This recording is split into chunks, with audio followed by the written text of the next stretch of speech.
Tikulandireni program inaso ya Zimakhala Bwanji, program imene makhala ikulipasa danga kuti tione zinthu zosiyanasiyana amapanga bwanji. Program yathu lero tikucheza ku area 49.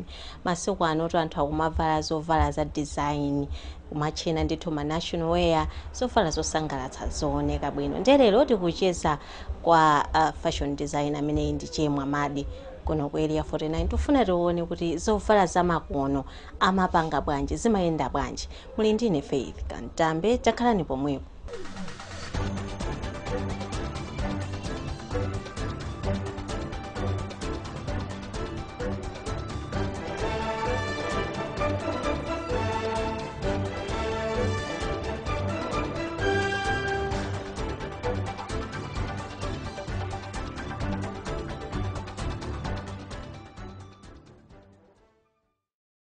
Che Mwamadi ndedzina langa, shop yanga komanso fashion label yanga ndimati Che Mwamadi Inc. Ndimagwisa ntchito dzina langa lomwe ndimati Che Mwamadi.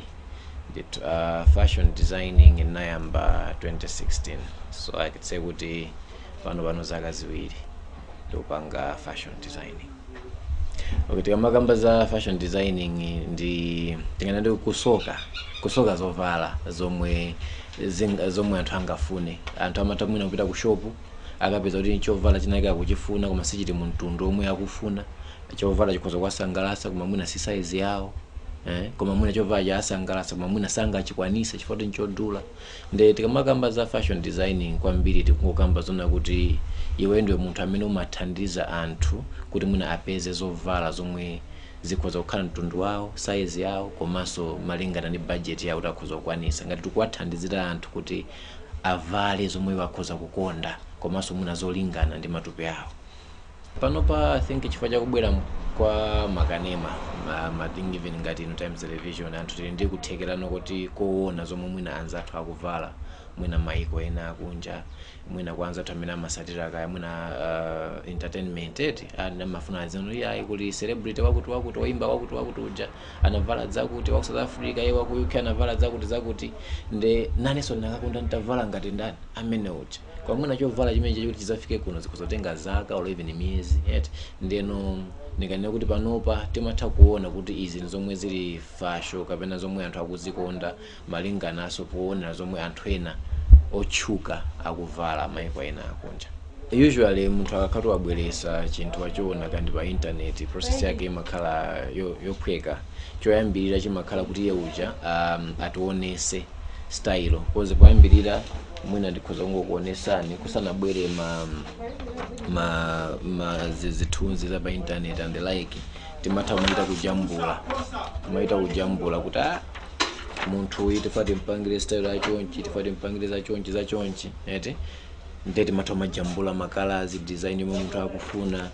Komano panopa zikumaphweka chifukwa kuti anthu aja akamabwera akumakhala kuti akubwera ndi style kale, ali ndi style yomwe ayiona ndi amatha ngotionetsa chithunzi kuti okay ine ndifuna chithunzi ngati ichi, mwina kubwera kwa ma WhatsApp kandi ma Facebook kandi chani mata ine ndifuna style ngati ndi akationesa style ija zimatengerano sopano ifeyo ngati ma designers kuti mupange advice kuti okay style imeneyi nsalu yomwe ikufunika nsalu yotani, nde muzoke nsalu iyi ifunika nsalu yakuti mamita zotere ma colors combinations tumutoke pafunika ma colors zotere then timathaso kumuunikira ngakhale ma prices okay dress lanu likapena suit yanu ikufunika nsalu zotere mitengo yake ndiyotere and the like. So akagwirizana nazo ena amatha kusankha kubweresa nsalu zawo, ena amana kuti ayi mukagule ndinu nsalu zija.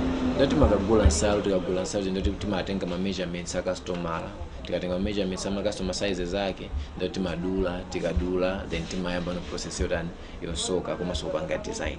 Ndati tikasoka munthu uja amadzabwera for fitting kuti okay ayese kuti zomugwira zikufanana ndi zomwe amafuna, then akapanga fit ngati pali ma changes amene akufunika timapanga ma changes aja until munthu uja akhala satisfied kuti chinthu chija chatuluka mmene iye amafunira. Challenge yomwe tili nayo panopa ndiona kuti ma materials athu akumalayi kuno ndi ma materials ona kuti kwa ma customer amadandaula kuti wani ndosalimba komanso ma design yake ndoti amaoneka bachi kale solingana ndi zomwe zili zapanopa, but on top of that amapeza kuti ndodula.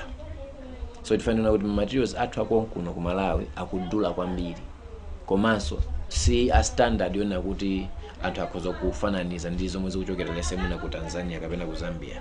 Ndio zapeza kuti anthu ambiri ife ngati tikusoka in as much as tikusoka kunoko, koma materials ambiri amene tikugwisa ntchito ma materials ochokera ku maiko ena osati athu akonkono, chifukwa athu ndodula komanso akuoneka kuti si amakono zimene zija imene timati embroidery work. I think an example ndi yomwe ndikuvala yet it's one of the examples ma Nigerian kapena Tanzanian outfits that are called timati ma abada. Imene hii ndi fashion yochokera kuma western countries kwetu like talking of Ghana, Nigeria. Imene jai there are just a few designers or tailors amene ali capable of doing that. Olongati ineyo for example ndi mwa kuti I have that machine whereby ndimapanga embroidery. Imene jai kwambiri umangojambula ujambula the pattern that ukufuna, and then you can use the machine that you want. The machine umapanga print ndo mapanga ndo ujambula design yomwe munthu jakutana akufuna. Koma no ya pano paso ikuoneka kuti it's trending, ndiona kuti anthu akuzikonda akuzifuna zikuoneka ngati ndi zamakono zamba zanyuwa ndi simply because oimba ambiri aku Nigeria or even actors aku Nigeria akumavala zoteroso ndi anthu so ambiri amba kuzitana kuzikonda. And neyo matches ndimatha kusoka ka mwina zitenje, ndimatha kusoka mwina kani ma national wear kani ma dress, koma no I specialize kwambiri kumbali imene ya embroidery because ndi field yomwe ndikuona kuti anthu ambiri sakuipanga. So now not okay ndibwino ndikhazikike mu field yona anthu ambiri sakuipanga, koma ndipange specialize in that area. Mwina kulongosola muchichewa zikhoza kuvuta, koma ndikhoza ngoonesa tikakambuza embroidery ndi izi where umatha ngotenga ulusi ndikungokanga tukumata pa chovala ndi pamakhala ma patterns osiyana amene munthu umatha kupanga. Ukhoza kufuna kujambula duwa, ukhoza kufuna kujambula mwina kachinyama kena kake ndi basically ningana kuti kutenga ulusi kuumata pachani kodi pachovala. So pamabwera nsalu zina zimakhaza kujambula kale maluwa, koma nsalu zambiri zimakhala za plain zosajambula kena kale konse. Ndi munthu umafuna kuti okay chovala choti mwina ndingokhamene chili msichooneka bwino ndingachikongolese motani. Ndi ngati panopa kwambiri tikamakamba za zinkhoswe kapena masendofu azibambo ambiri akumakonda kupanga mashirts amene awawa wote wapange embroider upuyike pa ulusi olingana mwina ndi nsalu yomwe mkazi akutani kodi akuvala. So mwina dzinalo ndomwe ndikungonena kuti embroidery, komano mwachidule tingane kuti ndikupaka ulusi pa chovala, komano mwa makono mwa ka style kena kake kuti zioneke be zabwino. The machine that is used in the timati 20U machine amene ndoti amafanana ndi machine na onsewa. Nzona kuti anthu ena somwe amatha kukhala na machine koma osaziwa kugwisa ntchito kwake, but basically it's the machine amene ali a zigzag. It's unfortunate kuti mwina pano pa magesi atizimira, komano machine yake mwina ndikhoza kungokuonesani. Machine ndoti chomwe chimachitika nchiona kuti umatha kungotenga nsalu ija then mumatenga timati stiff yo ndiona kuti imapangisa kuti nsalu ija ikhale ngati yalimba because ndi machine ona kuti they are very delicate. So umatenga stiff ndikumata pa nsalu ija kuti ilimbe. Ikalimba then umatha kutenga, you can either take kandi choko kandi pencil then umajambula pattern yako kufuna ija, kafuna ujambule duwa, kafuna upange kaya chani chomwe kufuna jione convinced okay kuti ichi chinthu chomwe ndikufuna chinthu chachionekere then umatenga ndikuika pa machine pacha, then umayamba nokujambula by hand, koma umayendesa machine aja the way mene amapangira anthu kaya posoka zovala, except in this time around umakhala watenga ulusi wako uja umayenda uwiri, unlike the other machines machine ena umayenda ulusi umodzi, but when you talking of embroidery umayenda ndi ulusi uwiri. So umatenga ndikuika pa machine paja then umatima nokumayenda mmene muja mutajambula ndi cholembera muja kamene chalemba ndi choko muja then ndikuyamba nokumayendesa kumasatira pattern ija yomwe kuti ani kodi ukufuna ija. and then at the end of the day you can choose ikozo kala pattern ya kala imodzi or ikozo kala pattern ya makala zosiyana of which I think I'll show you examples of mapattern okhala ndi kala imodzi kapena mwina mapattern okhala ndi makala zosiyana koma process yake kweni it's getting what we call chomwe timati stiff. Tikatenga stiff ija timamata, tikamata timamba kujambula, tikajambula timaika pa machine, kenako ndikutani kuyamba kuyendesa zinthu zija kujambula kuti zifanane ndi chomwe iwe ukufuna.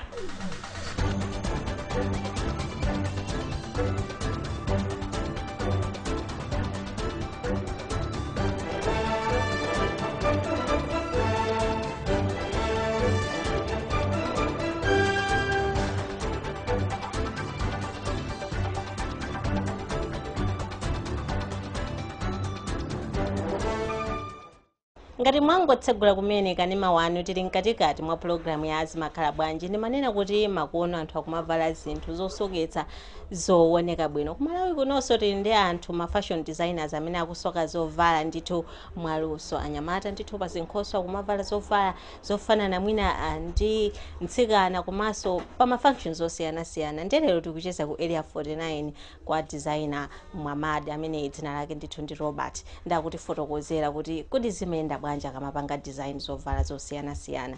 Takhalani pomwepo.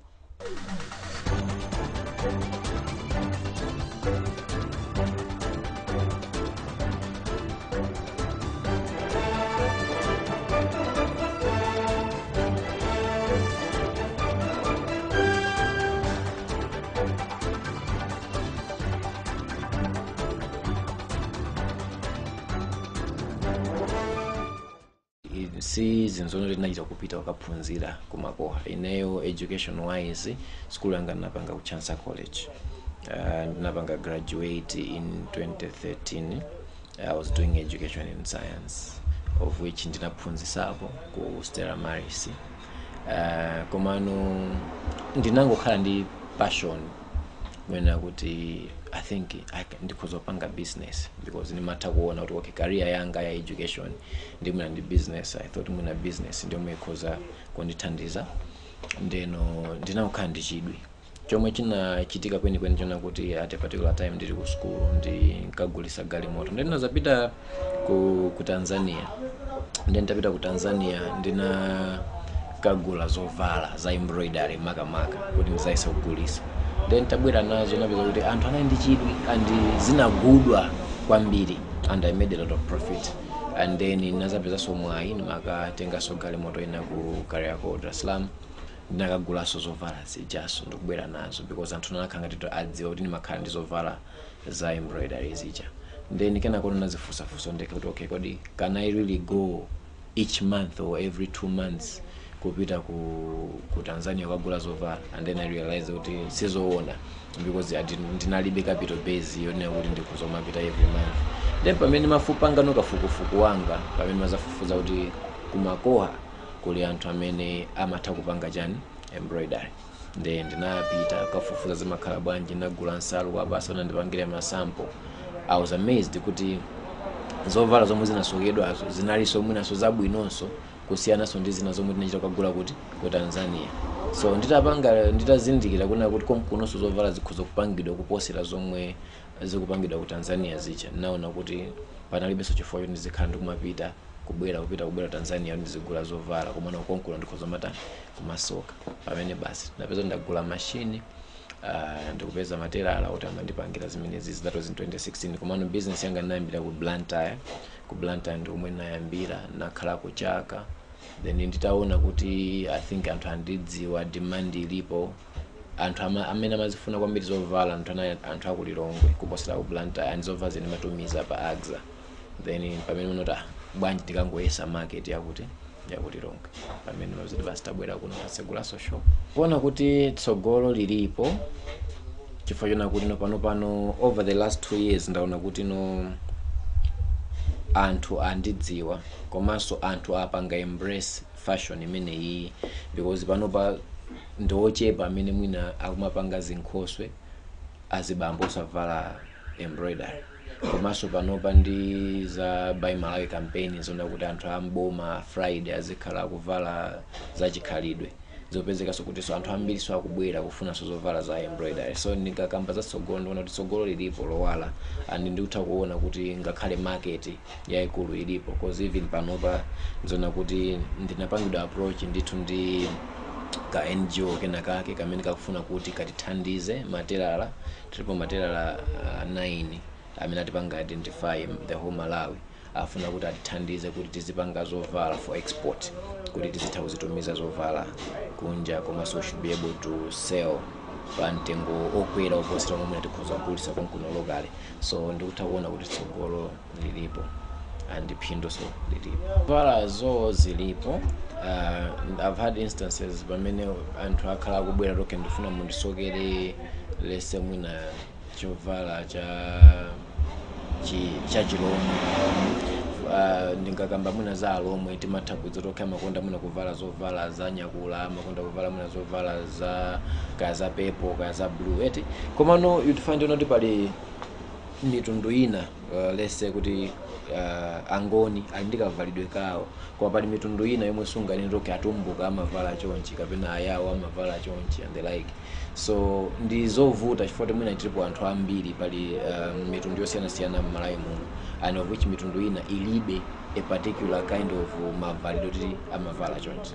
Komano ndikanena kuti okay Nigeria imavala chonchi nzona anthu tinazolero okay if you just mukangona munthu wavala chonchi umatha kupanga relate okay mavada wanda ku Nigeria. Komano to answer the question ndikuona kuti ndizotheka kuna kuti anthu tikuzokhala kusoka zovala zomwe tikuza kuzika kuti okay izi nzachi Malawi mavada wawa akhoza kumapangidwa akhoza mafananizidwa ndi chikhalidwe cha ku Malawi. Komano problem yaikulu njomwe yomwe tikunena kuti macolors athu ngakhale material yathu ndiona kuti si yapamwamba quality yake si yapamwamba and anthu ambiri samakhala ndi chidwi kuti avale zathu zomwe zakonkuno simply because of standard ya quality ya nsalu zathu kapena macolors athu. Komano ndikuona kuti titati mwina tathandizidwa kuti material yopezeka yabwino ma prices abwino and pali kuthekera kumene kuti anthuno akhala ndi kukhumba kovala za chimalawi nzikhoza kutheka kukhala ndi mavalido kuti tumaita zoti okay mavalido awa nda chimalawi. Foti ngati panopa anthu amati national wear ndi kuvala kwa chimalawi inde national wear koma tangoisoka koma nsalu yoti kusokerayo ndi yakugana nsalu yoti kusokerayo mwina ndi yaku Zambia ndiko tinena bwanji kuti chinthu chincha chimalawi pamene zinthu zake sizakula. Ndikuona kuti mentality yathu amphiri takula ndi mindset imene yona kuti tikapita ku school ndi kuti kumabasi tilembedwe ntchito. Pano zinthu zasintha anthu azindikira ino ndikuziwa so even ngakhala azinzanga ambiri amene tinali limodzi ku school kuchansa college kumano pano pa ntchito sakugwira mwina namba ma businesses. Pali ubwino wambiri omwe mabwera pakukhala munthu oti kupanga business yako kusiyana ndi kulembedwa ntchito chifukwa kuti umakhala ndi masomphenya kuti okay wafika nthawi yakuti ndifuna ndapanga achieve izi ndifuna ndafikira izi uli ndi time freedom umakhala ndi nthawi yako yomwe umatha kusankha kuti nthawi iyi ndipangeza kuti nthawi iyi ndipangeza kuti ndimaona be kuti pamapetobe zimangotengera kuti kodi iweyo ukuganiza bwanji chifukwa kuti okay anthu ambiri timathawi kuti okay ndifuna ndigwire ntchito kwa zaka lese zaka 40 ndikagwira ntchito zaka 40 ndizalandira pension yanga ndizalandira mwina 70 million and 70 million ichi nzamange nyumba kapena mwina ndizayamba business udzakhala mwina nthawi imene munthu akalamba or even mwina mphamvu zoti ukhoza kupanga business ulibe.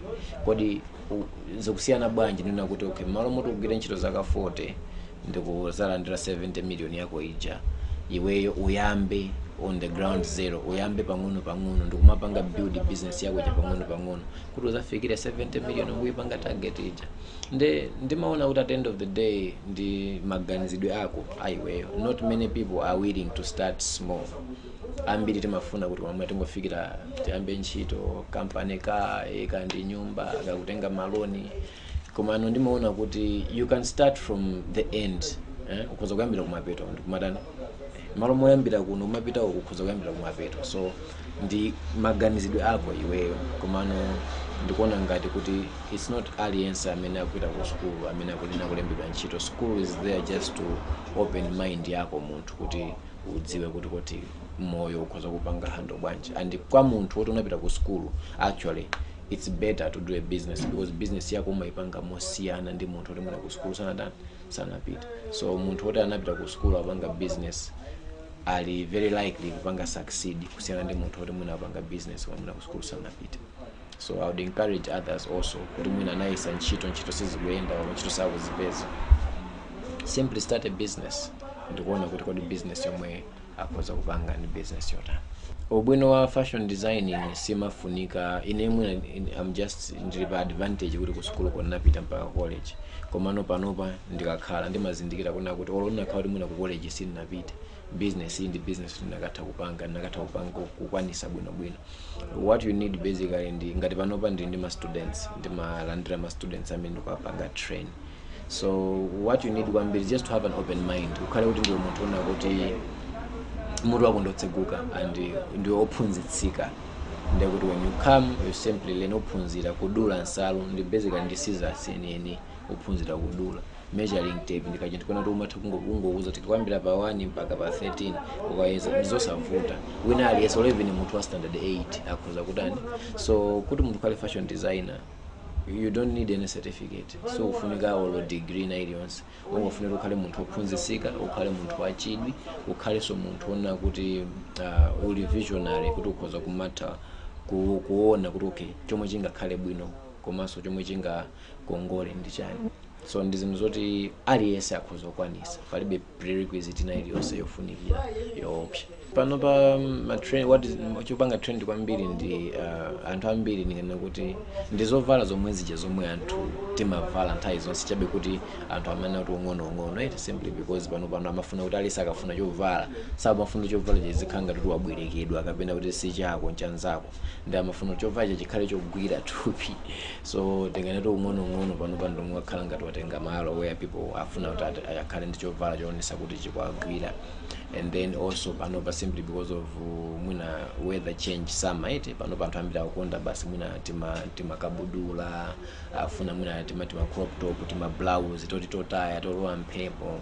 So I think zimayendera season, so like ngati panopa in summer kwambiri anthu akukonda ma shorts makabudula ndi tima top toti tama materials are light simply because ukutenta mostly that. Embroidery imene hii ulusiu ndo wa Tanzania. Tikakamba za fabric, this fabric is from Zambia. Komano kunoko we can't find quality ngati yandi ulusi ngati ndo likumala ikono suna bide kutani kupangidwa nzuri umasogedwa zimezete masoka bwino sizovuta. So mizuri tikhoza kusoka but ena makhala in particular no sindifuna nzuri osoka, ndifuna nzuri ochoka ku Nigeria yako timapanga so provide komano it's easy and nizotheka kupanga so kusoka so nzuri olingana ndi atayo munthu akuvala. Amalawi anzako sakupanga support or sakupanga believe in your brand. Kuli ma designers ena ochokera ku Tanzania, ku Ghana, ku Nigeria, they're operating here. Komano anthu amene onse kuti anangofikira kufika kuti okay they are big, they had to start from somewhere. So kwa ma designers anzanga amene mwina they're trying their best, ineyo ndinakakonda amalawi titasupportana, titapanga support kuti mwina akathe kufikira pena pake pamene mwina tikhoza kukonda kuti atafikira, but not necessarily kumuyang'anira munthu pansi simply because wayamba kumene. Sizingangotheka kuti tonse basi we are experts, komano it takes years of practice komanso club building a client base kuti munthu ufike pena pake.